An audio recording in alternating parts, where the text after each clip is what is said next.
Start है क्या? नमस्कार सभी विद्यार्थियों का स्वागत है। आज आपको एक छोटी सी सूचना देनी है, तो इस सूचना को गौर से सुनिए। खाजवाला के आसपास का जो क्षेत्र है उसके जितने भी विद्यार्थी हैं इस सूचना का जरूर सुने, और जो मैं बातें बता रहा हूँ उसको गौर से सुनिए, आपके बहुत काम की बात है। जैसा कि कल एक विज्ञप्ति आई है हाई कोर्ट पियोन की, हाई कोर्ट में चतुर्थ श्रेणी की भर्ती आई है। उस भर्ती के बारे में आज थोड़ी बहुत आपके से चर्चा करनी है। क्या है इस भर्ती में, कितने पोस्टें हैं, सब कुछ अपने बात करेंगे। क्या सिलेबस है, कितना इसमें आपको सैलरी वगैरह मिलेगी, उसकी बात करेंगे। तो राजस्थान उच्च न्यायालय जोधपुर के द्वारा ये भर्ती आपके जारी की गई है। परीक्षा का नाम क्या है? राजस्थान उच्च न्यायालय, राजस्थान राज्य न्यायिक अकादमी, राजस्थान राज्य विधिक सेवा प्राधिकरण, राजस्थान के जिला न्यायालयों एवं सेवा विधिक प्राधिकरणों के चतुर्थ श्रेणी कर्मचारी यानी चपरासी या समतुल्य पद है। चपरासी की जो समतुल्य पद है उसके लिए सीधी भर्ती है 2025 से, ठीक है ना। एक बात ये होगी। उसके बाद अपने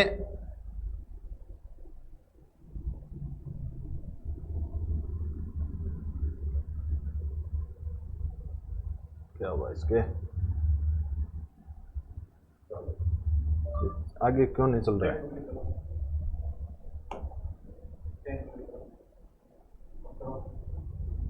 ठीक है, पद नाम क्या है भाई? इस पोस्ट का नाम क्या है?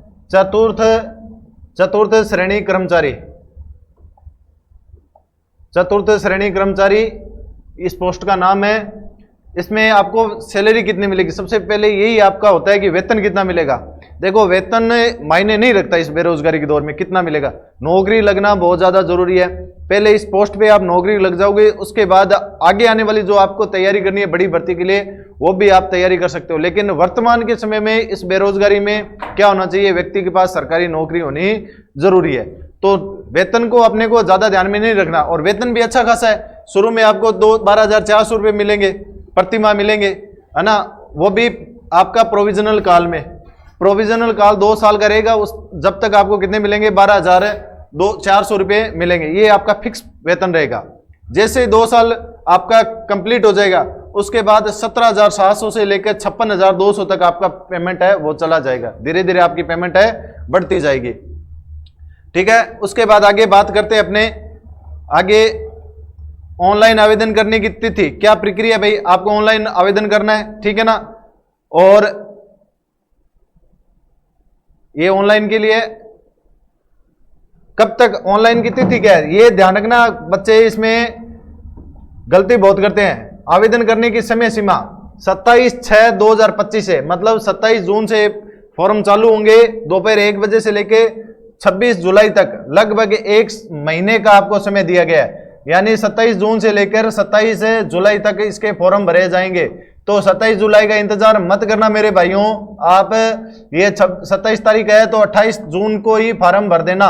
28 जून को ही क्या कर देना? फॉर्म भर देना। क्योंकि कई इस बार देखने को मिला था चतुर्थ श्रेणी की जो 52,000 पोस्टें थी उसमें कई कैंडिडेट थे वो फॉर्म नहीं भर पाए थे, क्योंकि वो लास्ट तारीख के चक्कर में थे। इसलिए फॉर्म जितना जल्दी हो सके उतना जल्दी फॉर्म भरना। आपको ऑनलाइन परीक्षा शुल्क जमा साथ, जैसे फॉर्म भरोगे साथ में आप क्या कर देना? शुल्क जमा करवा देना। आगे बात करते हैं अपने ऑनलाइन आवेदन, ठीक है ना। ये आपके दे रखे हैं, इसमें आपको कोई दिक्कत नहीं है। किसके माध्यम से आप परीक्षा के स्थान जिला मुख्यालय, मतलब जैसे बीकानेर है, गंगानगर, जहाँ पे सेंटर आते हैं वहीं पे आपके परीक्षाएं होगी। परीक्षा के दिनांक और जो महीना है कब होगी इसकी सूचना हाईकोर्ट नोटिस के द्वारा जारी कर देगा। अभी कोई तारीख आई नहीं है। परीक्षा शुल्क कितना है भाई? जो जनरल कैटेगरी के हैं, जनरल से हैं, ओबीसी से हैं, अति पिछड़ा वर्ग है ओबीसी के या अन्य राज्य के जो आवेदक है उनकी फीस कितनी रहेगी? 650 रुपये उनकी फीस 650 है। और जो राजस्थान राज्य के अधीन अन्य पिछड़ा वर्ग है, अति पिछड़ा वर्ग है, आर्थिक रूप से कमजोर है, ईडब्ल्यूएस वाले, उनके लिए रहेंगे 550 रुपये। और जो SC ST के लोग हैं उनके लिए कितने मिलेंगे? 450 रुपये फीस है। और जो हैंडीक्राफ्ट है, दिव्यांगजन है, उनके लिए कितना है? कोई शुल्क नहीं है। तो ये शुल्क है, शुल्क नहीं देखनी है, अपने को नौकरी से मतलब है। 650, 550, 450 लग रहे हैं तो कोई दिक्कत नहीं है। आप बढ़िया तैयारी करके एक नौकरी पा सकते हैं, सबसे बड़ी बात यह है। उसके बाद आगे बात करें अपने, ठीक है ना, ये आपके फीस से संबंधित, इसको छोड़ सकते हो आप। ठीक है ना, ये विवरण है। उसके बाद आगे अपने बात करते हैं इसमें सिलेबस की।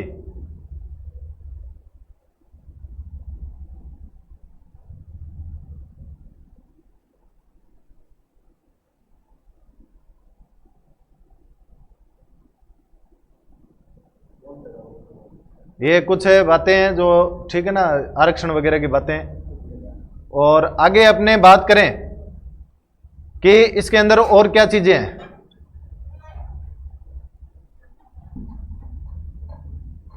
आयु से संबंधित बात करें, फॉर्म कौन भर सकता है?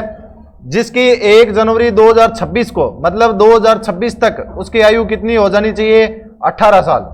मतलब 1 जनवरी 2026 को कितने वर्ष की आयु हो जानी चाहिए? 18 वर्ष हो जाना चाहिए। वो फॉर्म भर सकता है। और 40 वर्ष से की आयु प्राप्ति, यानी 18 साल से लेकर 40 साल तक का जो व्यक्ति कैंडिडेट है वो इस फॉर्म को भर सकता है।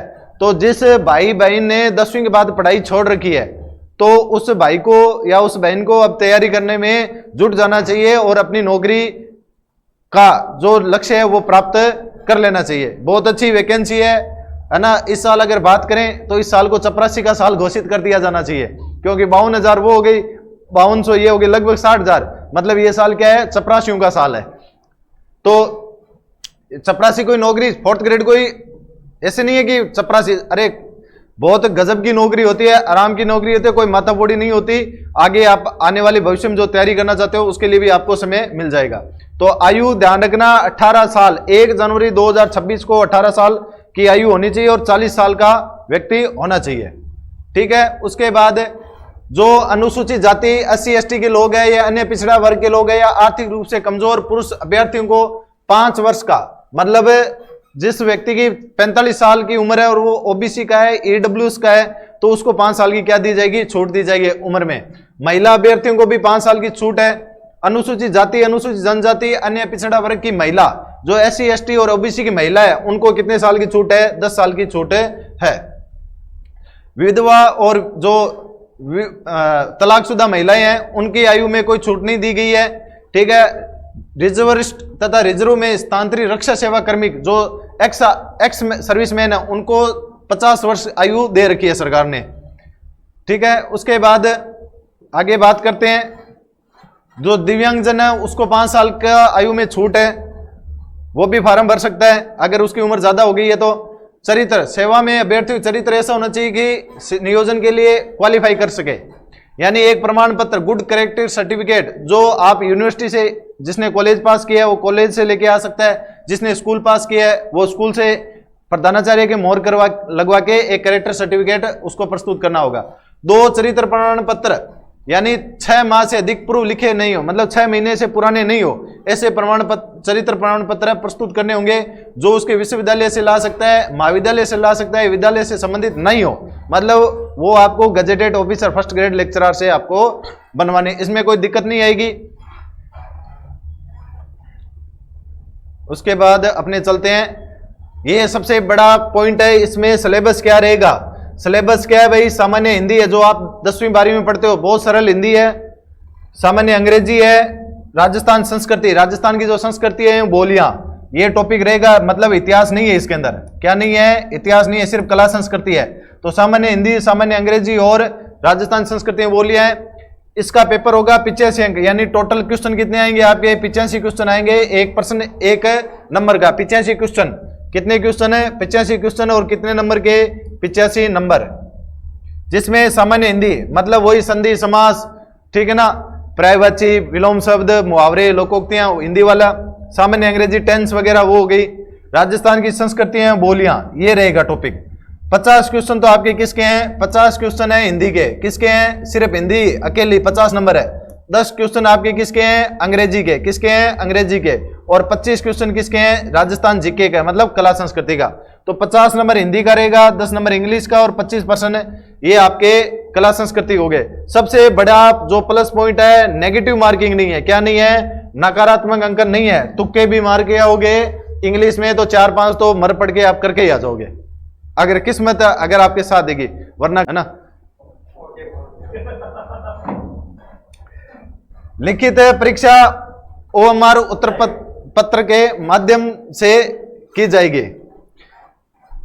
मेरे कहने का मतलब है कि आप इससे भी नहीं कर सकते ना, नेगेटिव मार्किंग में ये पेपर पास नहीं कर सकते तो जिंदगी में कभी नौकरी भी नहीं लगोगे। ये और है, लिख के दे देता हूं। अगर नेगेटिव मार्किंग नहीं है और 85 नंबर का पेपर है और इतना सरल है तो इससे ज्यादा और मैं क्या कहूंगा, है ना। बाकी आपको अगर बुरा लगा तो मैं माफी चाहता हूं।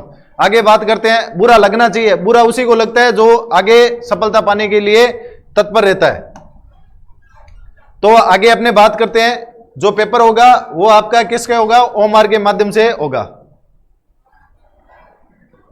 और उसके बाद देखो साक्षात्कार भी होंगे, आपका इंटरव्यू भी होगा। देखो चपरासी की नौकरी में भी इंटरव्यू देखने का मौका मिलेगा, फीलिंग असिस्टेंट प्रोफेसर की जैसी आपकी। और देखो कोई नकारात्मक अंक नहीं होगा। परीक्षा ओएमआर के पत्रक से आयोजित की जाएगी। लिखित परीक्षा में प्राप्त अंकों के आधार पर 3 गुना अभ्यर्थियों को साक्षात्कार के लिए बुलाया जाएगा। लगभग 15 से 15,000 के करीब स्टूडेंट बुलाए जाएंगे। 3 गुना साक्षात्कार है मतलब इंटरव्यू हेतु अनुसूचित जाति, अनुसूचित जनजाति, वर्ग, दिव्यांग अभ्यर्थी, भूतपूर्व सैनिक, ये जितने भी है तो इनके लिए 34 अंक होंगे। कितने अंक होंगे, 34 अंक होंगे। और सभी श्रेणियों, बाकी जितनी भी श्रेणी है, जनरल, ओबीसी, उनके लिए 38 अंक प्राप्त करने होंगे। इंटरव्यू में कम से कम कितने अंक प्राप्त करने होंगे, आपको 38 अंक प्राप्त करने होंगे। भूतपूर्व सैनिकों की अनुपलब्धता, या अगर भूतपूर्व सैनिक नहीं मिलते हैं तो न्यूनतम अंकों में 5% की अतिरिक्त स्थिरता प्रदान की जाएंगे। मतलब कोई कैटेगरी के अंदर मान लो भूतपूर्व सैनिक उनको कैंडिडेट नहीं मिले तो 5% उनको क्या कर दिया जाएगा, अंकों में कमी कर दी जाएगी। लिखित परीक्षा में समान अंक हासिल करने वाले अभ्यर्थियों के मामले में आयु में अगर मान लो 2 कैंडिडेटों के एक जैसे नंबर आ गए, जो आयु में बढ़ा उसको नौकरी मिल जाएगी, ध्यान रखना यह भी है। साक्षात्कार उम्मीदवार की समग्र उपयुक्तता को अंकलित करने के उद्देश्य होगा। मतलब आपकी पर्सनालिटी देखेंगे, आपके बोलने का तरीका देखेंगे, थोड़ा बहुत आपका जनरल नॉलेज भी चेक करेंगे। बहुत सरल इंटरव्यू है, कोई इतना बड़ा इंटरव्यू हवा होता है, कुछ नहीं होता। अपने को बढ़िया तैयारी करके जाएंगे तो इंटरव्यू पेपर बढ़िया हो गया ना, इंटरव्यू की जय जयकार कर देंगे। अपने टेंशन ही मत लो, अपने बेटे है ना, कोई चिंता करने की जरूरत नहीं है। साक्षात्कार में उपस्थित नहीं होने की दशा में अभ्यर्थी की नियुक्ति है तो अनुशंसा की नहीं जा सके। ऐसा तो कोई होगा नहीं, जो पेपर पास करेगा वो इंटरव्यू देने जाएगा। हालांकि अगर दूसरी भर्ती में उसका सिलेक्शन हो गया तब नहीं जाएगा। बाकी अगर आपने पेपर दे दिया तो आपको इंटरव्यू देने के लिए जाना होगा। चयन के लिए लिखित, अगर नहीं गए तो आपका नहीं होगा। चयन के लिए लिखित परीक्षा और साक्षात्कार में प्राप्त अंकों के आधार पर मेरिट लिस्ट तैयार की जाएगी। मतलब आपने 85 नंबर का जो पेपर होगा और जो आपने इंटरव्यू में हासिल अंक किए उसके आधार पर क्या बनेगी, आपकी मेरिट बनेगी। तो बहुत सरल प्रक्रिया है, बहुत ही कम सिलेबस है, धुएं उबाड़ देंगे अपने, चिंता ही मत करो। तो इसमें मेरिट तैयार की जाएगी। अंतिम चयन हेतु अर्हता प्राप्त करने के लिए अनुसूचित जाति, SC ST के जो लोग हैं, दिव्यांग अभ्यर्थी और भूतपूर्व सैनिक, कुल अंक लिखित परीक्षा साक्षात्कार में 40 अंक, मतलब इंटरव्यू और पेपर का प्रतिशत कम से कम 40% उनको हासिल करना पड़ेगा। और अन्य सभी श्रेणियों को 45% तो कम से कम उनको क्या करने पड़ेंगे, अंक हासिल करने पड़ेंगे। भूतपूर्व सैनिक अनुपलब्धता के मामले 5% ही उनमें क्या कर सकते हैं, कटौती कर सकते हैं। ठीक है, ये इंटरव्यू का हो गया। उसके बाद आवेदन संबंधित महत्वपूर्ण है, ये तो आपको पढ़ लेना। और जो आपका एडमिट कार्ड आएगा वो ऑनलाइन आएगा, डाक द्वारा कोई नहीं आएगा। प्रवेश पत्र आप कैप्चा कोड के आधार पर डाउनलोड कर सकते हैं। ये अनापत्ति प्रमाण पत्र है, इसका कुछ नहीं करना आपको, ठीक है ना। अब देखो ये अपने बात हो गई। उसके बाद पोस्टें बता देता हूं आपको। अपनी पोस्टें कहाँ हैं, जो अपने गैर अनुसूचित क्षेत्र में आते हैं उसकी बात करते हैं। ये देखो, ये अजमेर के अंदर 293 सीटें हैं, अलवर के अंदर 373 सीटें हैं, बालोतरा के अंदर 161 सीटें हैं, बारां के अंदर 114 सीटें हैं, भरतपुर के अंदर 222 है, भीलवाड़ा 170 है, बीकानेर 145 है, बूंदी में 101 सीटें हैं। मतलब सीटें हर सिटी में बहुत सारी, सब सिटी में बहुत ज्यादा सीटें हैं। टोटल सीटें जो गैर अनुसूचित क्षेत्र के हैं उनके लिए सीटें कितने हैं, 4784 सीटें। कितनी सीटें हैं, 4784 सीटें हैं अपने गैर अनुसूचित क्षेत्र में। उसके बाद बात करें अपने कि ये जनरल की सीटें कितनी है भाई, 1121 जनरल की सीटें हैं, जिसमें फीमेल की कितनी है 372, मेल की कितनी है, विडो की कितनी है, विडो की 128 और डाइवोर्स की 28 और एक्स सर्विसमैन की कितनी है 272 सीटें हैं। तो टोटल 1121 सीटें हैं। उसके बाद बात करें टोटल जनरल की सीटें कितनी है 1921, सॉरी पुरुष की 1121 है, महिला की होगी, विधवा की होगी उसके बाद डाइवोर्स की हो गई, और फिर अपने आपकी हो गई एक्स सर्विसमैन की 272। खूब सीटें जनरल में, तो टोटल कितनी हो गई आपके 1921 सीटें हो गई। कितनी सीटें हो गई 1921।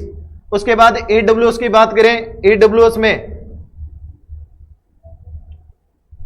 पुरुष की 274 है, महिला की 114 है, विडो की 40 है, डाइवोर्स की कुछ नहीं है, और इसकी कितनी है 60, मतलब 428 सीटें हैं टोटल ईडब्ल्यूएस। टोटल सीटें कितनी है 428।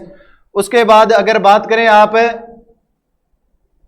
एससी की 702 सीटें हैं, एसटी की 540 सीटें हैं, ओबीसी की 868 सीटें हैं, और एमबीसी की 237 सीटें हैं, और पीडब्ल्यूडी जो उनकी है 201। ये आपकी सीटों का वर्गीकरण है।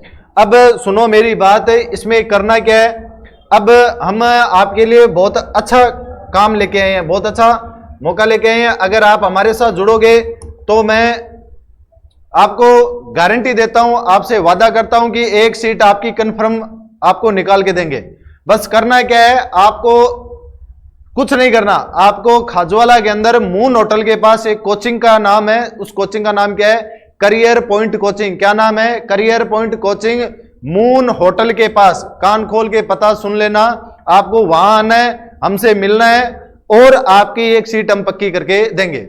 गारंटी शुदा बैच चलवा रहा हूं मैं, ये गारंटी शुदा बैच चलवाएंगे हम। जो लड़का जिसको ये है कि मेरे को नौकरी लगना है, वो हमारे पास आए, उसको नौकरी हम लगवा के देंगे। गारंटी शुदा बैच है, हाँ गारंटी शुदा, आप बिल्कुल सही सुन रहे हो, गारंटी वाला बैच चलवा रहा हूं मैं। अगर आप आओगे, आप हम पे विश्वास करोगे, तो हम आपको गारंटी शुदा इसमें एक सीट आपको निकाल के देंगे। ये आज मैं इस मंच पे लाइव बोल रहा हूं आपके साथ, तो ऐसा हम आपके लिए बिल्कुल करेंगे।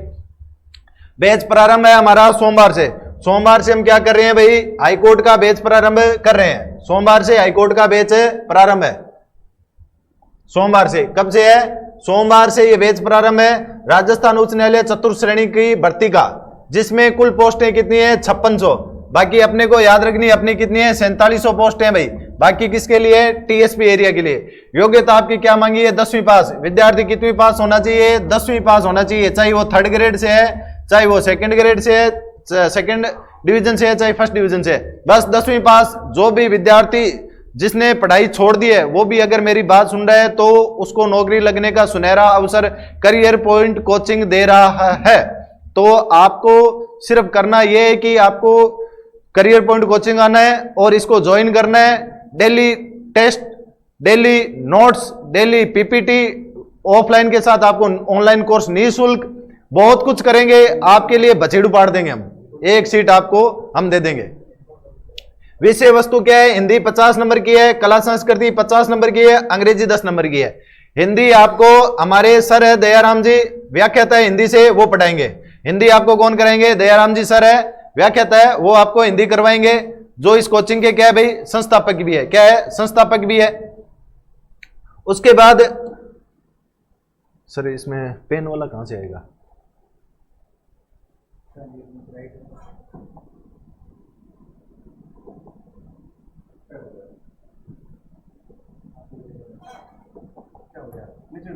एक ही तो है, भाई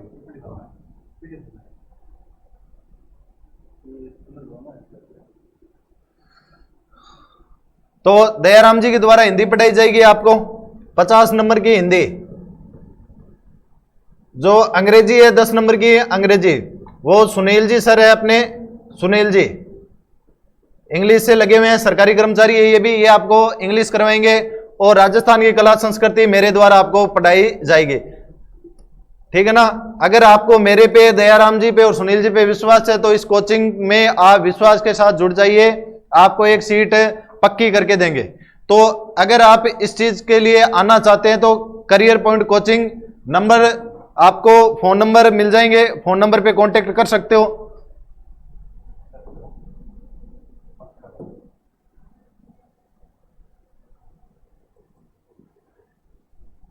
नंबर आपको नोट करवा देता हूं, 9928446787। इस नंबर पे कांटेक्ट कर सकते हो।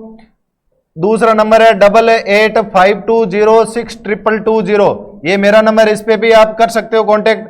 तीसरा है 7742588134, क्या है 134, इस पे भी आप क्या कर सकते हो, कांटेक्ट कर सकते हो। तो ये नंबर है कोचिंग संस्थान के। यहां मैं आपको विश्वास दिलाता हूं, अगर आप हम पे विश्वास करोगे हम आपको एक सीट निकाल के देंगे। ये इतना विश्वास, मैं आपको पता है पढ़ाता हूं तो विश्वास के साथ पढ़ाता हूं, और ये मैं आपको विश्वास के साथ आपको ये बात बता रहा हूं कि आपको हम नौकरी लगवा देंगे। आप बस कोचिंग में आइए, नाम मात्र शुल्क में आपको कोचिंग करवाई जाएगी। ऑफलाइन अगर आप ज्वाइन करोगे तो ऑनलाइन का कोर्स आपको निःशुल्क दिया जाएगा। बैच सोमवार को शुरू कर रहे हैं, हम सोमवार को बैच शुरू कर रहे हैं। खाजूवाला से सिलेक्शन ही सिलेक्शन दिलवा देंगे। अगर यहाँ पे 50 बच्चे आते हैं तो गारंटी शुदा उन 50 बच्चों को सिलेक्शन दिलवा के रहेंगे। तो इस बार रिकॉर्ड बनाएंगे अपने सिलेक्शन का इस कोचिंग से, और खाजूवाला का नाम रोशन करेंगे। तो अगर आपको विश्वास है, जितने भी इस क्षेत्र में सुन रहे हैं, जिनको लग रहा है कि नौकरी लगना है, तो इस फॉर्म को अप्लाई कीजिए और आप इस कोचिंग को ज्वाइन कीजिए। इसी के साथ मैं अपनी बात को समाप्त करना चाहता हूं। जय हिंद, जय भारत, धन्यवाद।